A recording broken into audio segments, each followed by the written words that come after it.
Hello, great members and guests. For those of you who don't know me, I'm Kathleen Krause, the second Executive Director of Grape. I've been with the organization for 5 years, and I've come to view Grape as a family. And like most families, we want to know our roots.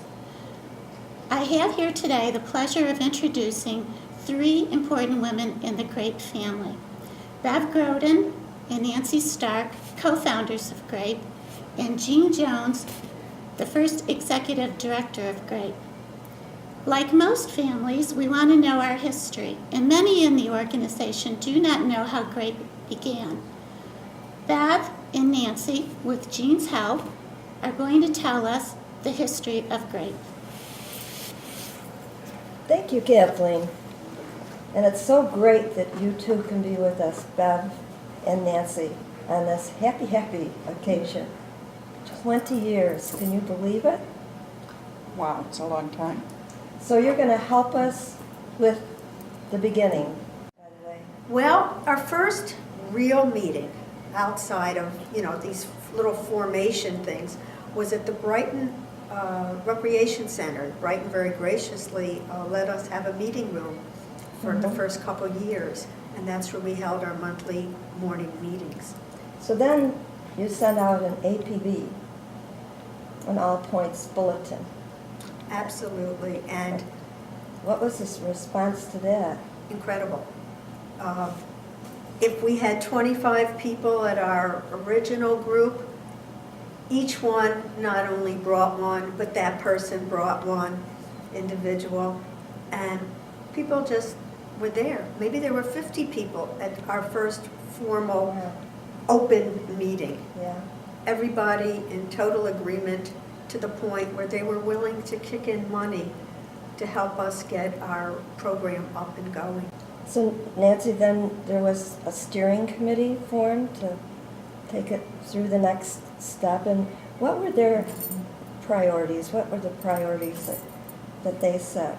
Like now we have the 3 legs: networking and education and advocacy.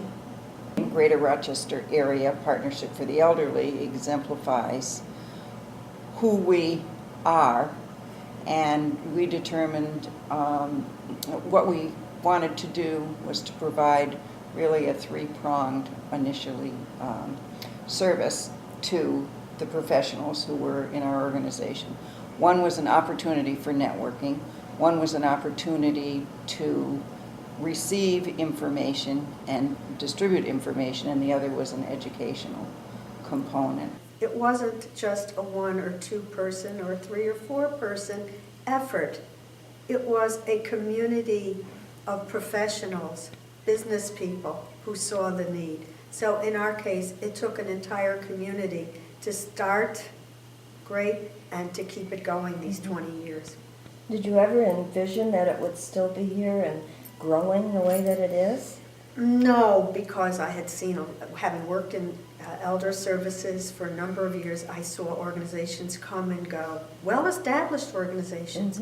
So the fact that we have come this milestone, I think it's a credit to all of those who have followed us and are so involved today.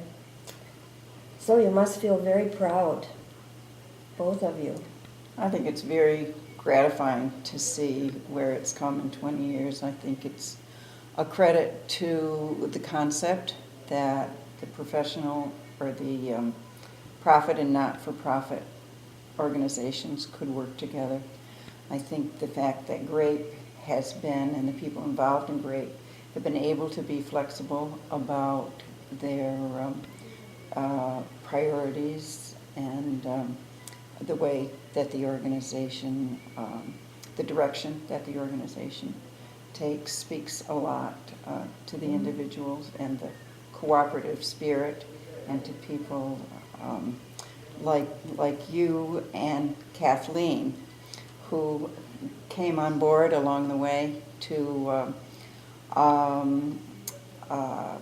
Valley Manor, who provided housing, a home for Grape, the first office space that we had, and now to the legacy where we are today, Yeah. where Grape's office has been for the last few years. I was always asked, why are you doing this?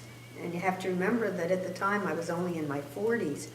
And I said, I want everything to be in place. I want the services to be available when I need them. Now, fortunately, I don't need them, but I am now one of the people in the community that Grape serves. It kind of happens, doesn't it? Too fast. Well, congratulations to you both, and congratulations to Grape.